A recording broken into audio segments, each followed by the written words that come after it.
বিবাহিত মেয়েদের নিয়মিত সেক্স করতে হবে। যদি বিবাহিত মেয়েরা নিয়মিত সেক্স না করে তাহলে তাদের ক্যান্সার সহ আরও অনেক মরণব্যাধিতে আক্রান্ত হতে পারে। কেন বিবাহিত মেয়েদের নিয়মিত সেক্স করতে হবে, এর কতগুলো গুরুত্বপূর্ণ তথ্য আমি আপনাদের কাছে উপস্থাপনা করব। ভিডিওটা না টেনে পুরো ভিডিওটা দেখলে আপনি জানতে পারবেন মেয়েদের নিয়মিত সেক্স করার গুরুত্ব কত অপরিসীম। আসসালামু আলাইকুম রহমতুল্লাহি ওবারাকাতুহু। আমি ডাক্তার মীর শহীদুল ইসলাম। আমার চেম্বার শুভেচ্ছা 255, ঐতিহ্যবাহী শেখ ঘাট, সিলেট। জি, গুগলে গিয়ে ডাক্তার মীর শহীদুল ইসলাম কথাটি লিখে সার্চ দিলে আপনি আমার সম্পর্কে যাবতীয় তথ্য পেয়ে যাবেন। জি দর্শক শ্রোতা, আলোচনা করছি মহিলারা, বিবাহিত মহিলারা নিয়মিত সেক্স করলে কি কি উপকার আছে আর না করলে কি কি ক্ষতি হয়, এই বিষয়গুলো আমি আলোচনা করব। আলোচনাটি গুরুত্ব সহকারে শুনুন। একটা উদাহরণস্বরূপ বলা যায়, আপনার একটা বাইসাইকেল আছে। আপনি যদি নিয়মিত সাইকেলটা চালান তাহলে সাইকেলে যে ফ্রি আছে, গিয়ার আছে, এই গিয়ারে কিছু মোবিল দেবেন। মোবিল না দিলে ওখানে একটু নারকেল তেল দেবেন। এই নারকেল তেল দিলে গিয়ারগুলো, গিয়ার চেন, পেনিয়াম, এগুলো প্যাড্রেল যেটাকে বলা হয়, যেটা পা দেন, এটা প্যাড্রেল। এই প্যাড্রেলগুলো ইজি হয়ে যাবে, আপনার চালাতে সুবিধা হবে, কোনো রকমের কোনো শব্দও হবে না। কিন্তু এই আপনারই সাইকেল আপনি ঘরে ফেলে দিলেন, আপনি বারান্দায় ফেলে দিলেন, আপনি 1 মাসে চালাচ্ছেন না।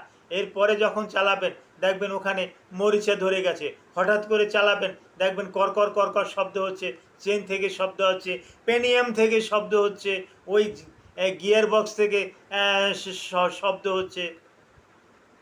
তারপর আসে ব্রেক শু ধরছেন, কাজ করতেছে না, পিচ্ছিল হয়ে গেছে। ভিতরের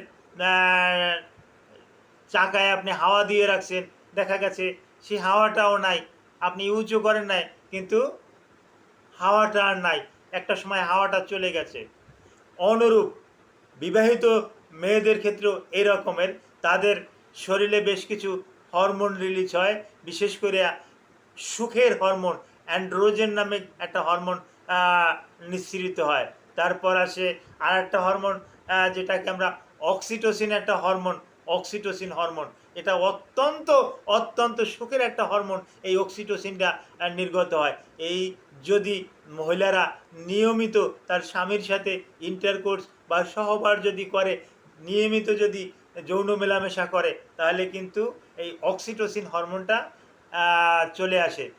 তো এটা যদি যখন বডিতে যখন রিলিজ হয়ে যায়, তখন কিন্তু ওই মহিলার আর স্ট্রেস থাকে না, তার কোনো রকমের কোনো টেনশন থাকে না, অ্যাংজাইটি থাকে না, কোনো রকমের কোনো হেজিটেটেড ডিপ্রেশন থাকে না, যার পরিপ্রেক্ষিতে তার কিন্তু একটা ভালো একটা ঘুম আসে, খিটখিটে মেজাজ কিন্তু কমে যায়।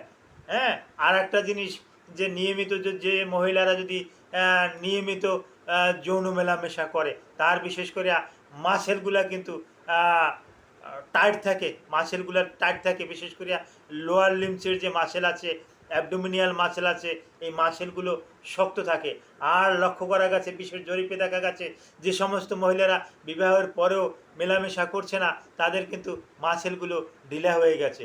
আর একটা গুরুত্বপূর্ণ তথ্য দিচ্ছি, যারা ওই নিয়মিত মেলামেশা করে না মহিলারা, তাদের কিন্তু ইউটেরাস ক্যান্সার, সার্ভিক্সের ক্যান্সার, ভ্যাজাইনাল ক্যান্সার, এই রোগগুলো কিন্তু হয়ে থাকে। আপনি একটু স্টাডি করলেই কিন্তু এটা পেয়ে যাবেন। বিশ্বের বড় বড় ডক্টররা কিন্তু এটা রিসার্চ করে দেখেছে। সার্ভিক্সের ক্যান্সার, ইউটেরাস ক্যান্সার, হ্যাঁ, এগুলোর প্রধান কারণ যথাসময়ে যৌন মিলন না করা। তাই বিবাহিত জীবনে যৌন মিলন অপরিহার্য, যৌন মিলন করতেই হবে, এটা অপরিসীম। যৌন মিলন না করলে মাসেল স্ট্রং হয় না, মাসেল লুজ হয়ে যায়, যার পরিপ্রেক্ষিতে তাকে দুর্বল লাগে, তাকে ক্লান্ত ক্লান্ত লাগে, তার শারীরিক অস্বস্তির ভিতরে আছে, এই রকমের মনে মনে হয়। কিন্তু যারা যৌন সঙ্গম করে তাদের কিন্তু ভালো একটা ঘুম হয়, তাদের কিন্তু মেলাটোনিন নামক একটা হরমোন, এই মেলাটোনিন হরমোনটা সেক্রেশন হয়, যার পরিপ্রেক্ষিতে তাদের কিন্তু ভালো, অত্যন্ত ভালো একটা আরামদায়ক একটা ঘুম হয়।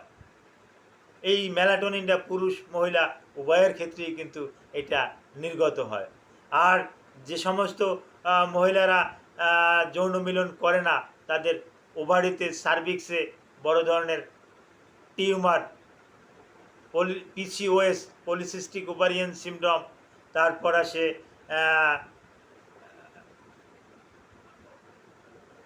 ফ্যালোপিয়ান টিউব ব্লক হয়ে যাওয়া, এরকমের আরও অনেক জটিল রোগ কিন্তু ওই মহিলাদের ভিতরে ধরা পড়ে। অনুরূপ পুরুষের ক্ষেত্রেও এরকমের বিশেষ করে পোস্টেটে অনেক সমস্যা দেখা যায়। নিয়মিত মেলামেশা না করলে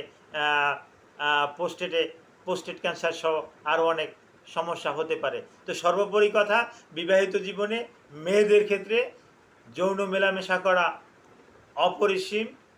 এটা যারা করে তারাই ভালো থাকে, যারা করে না তারা বিভিন্ন রোগে আক্রান্ত থাকে।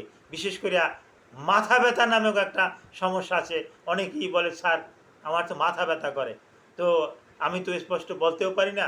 তাদের মাথা ব্যথার কিন্তু একটা বড় কারণ যৌন মেলামেশা না করা। নিয়মিত যদি যৌন মেলামেশা করতো তাহলে ওই মহিলার আর মাথা ব্যথা থাকতো না। তার কোর্টিসল নামক একটা হরমোন রিলিজ হতো। এবং এই কোর্টিসল এটাই কিন্তু পেন কিলার। হ্যাঁ, এই পেন কিলারে কিন্তু মাথা ব্যথাটা কিন্তু অটোমেটিক্যালি কমাই দিত। তাদের টলফেনামিক অ্যাসিড, যেমন তারপর আসে মেফেনামিক অ্যাসিড।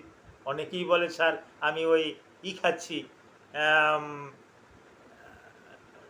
টলফেনামিক অ্যাসিড খাচ্ছি, মেফেনামিক অ্যাসিড খাচ্ছি। এ জাতীয় ওষুধ খাওয়ার আর দরকার পড়বে না যদি নিয়মিত যৌন মেলামেশা করে। এ সম্পর্কে আপনাদের পার্সোনালি কিছু জানার থাকলে ভিডিওর কমেন্ট বক্সে কমেন্ট করুন, আমি জানিয়ে দেব। Thank you all.